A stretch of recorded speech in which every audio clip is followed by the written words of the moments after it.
ஏதோ முக்கியமான இடத்துக்கு கூட்டிட்டு போறேன்னு சொல்லிட்டு கோயிலுக்கு கூட்டிட்டு வந்திருக்க. கோவிலும் முக்கியமான இடம் தானே? அது உண்மைதான். ஆனா நீ வீட்டுக்கு வந்து வெளியில போகணும்னு சொன்னப்போ நீ வேற எங்கேயோ கூட்டிட்டு போறேன்னு நினைச்சேன். வேற எங்கேயும் இல்ல, இங்கதான் கூட்டிட்டு வரேன்னு நினைச்சேன். ஏய் ஒரு நிமிஷம் இரு. இரு. அம்மா ஒரு அர்ச்சனை தட்டு எடுத்துக்கிறேன். எடுத்துக்கம்மா.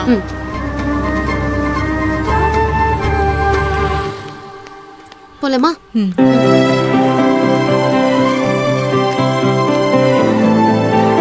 வா.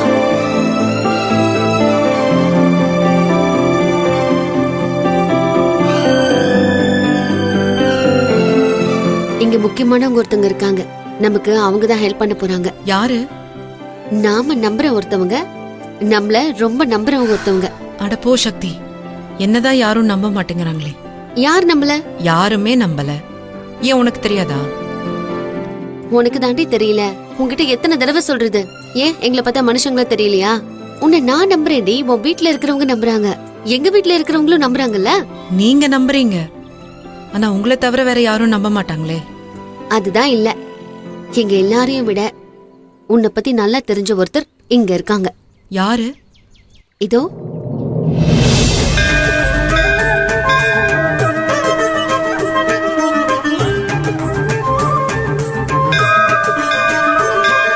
நான் யார சொன்னேன்னு உனக்கு இப்ப தெரிஞ்சுதா?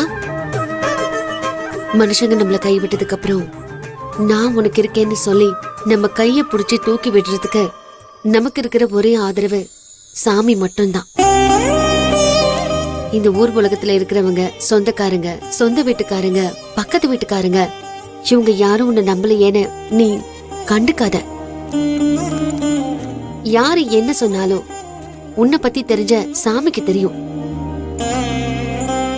கையல் எந்த தப்பும் பண்ணல, செய்யாத தப்புக்கு தண்டனை அனுபவிச்சுக்கிட்டு இருக்கான்னு எல்லாமே இந்த சாமிக்கு தெரியும்.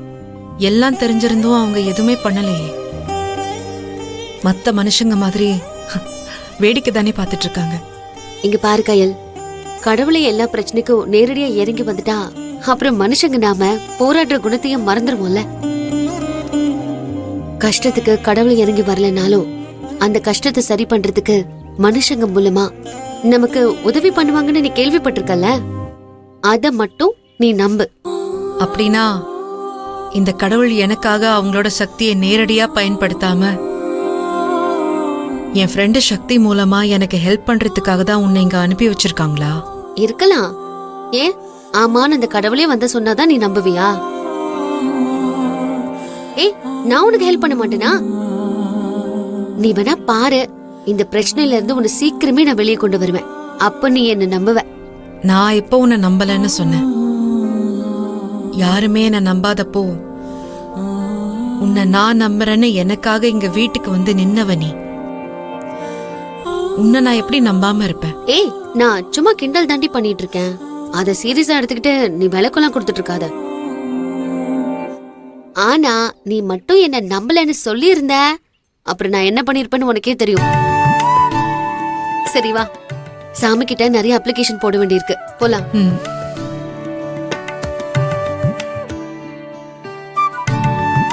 யார் பேருக்கு அர்ச்சனை? என் ஃப்ரெண்டு கையல் பேருக்கு. கொடுங்க, தொட்டுக்குங்க.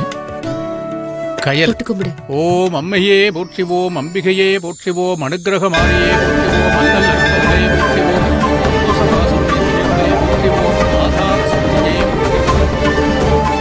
அம்மா தாயே, என் ஃப்ரெண்டு கையல் ரொம்ப பாவம். இத்தனை வருஷம் கழிச்சு அவளை நான் இப்படி ஒரு நிலைமையில பாப்பேன்னு நான் நினைச்சு கூட பார்க்கல. அவளோட பிரச்சனை என்ன, அவ எப்படிப்பட்ட நிலைமையில இருக்கான்னு எல்லாமே உனக்கு தெரியும் தானே? சில பேரோட சதி வலையிலயும் சூழ்ச்சியிலையும் மாட்டிக்கிட்டு அதுல இருந்து எப்படி வெளியில வர்றதுன்னு தெரியாம தவிச்சுக்கிட்டு இருக்கா. எப்படியாவது அவளை இந்த பிரச்சனையில இருந்து நான் காப்பாத்தணும். அதுக்கு கண்டிப்பா எனக்கு உன்னோட உதவி தேவை. தயவு செஞ்சு இந்த விஷயத்துல எங்களை கைவிட்டுறாத.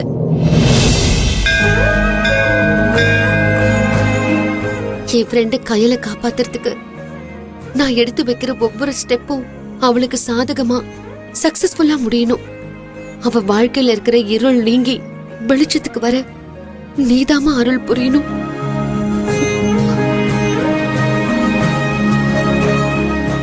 கடவுளே, என் ஃப்ரெண்டு சக்தி இவ்ளோ நாள் இல்லாம என்னோட கஷ்டமான சூழ்நிலையில என்னை தேடி வந்திருக்கா.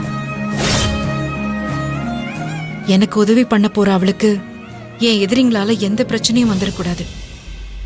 எனக்கு துணையா வந்தவளுக்கு நீதான் உறுதுணையா இருந்து அவளை பாத்துக்கணும்.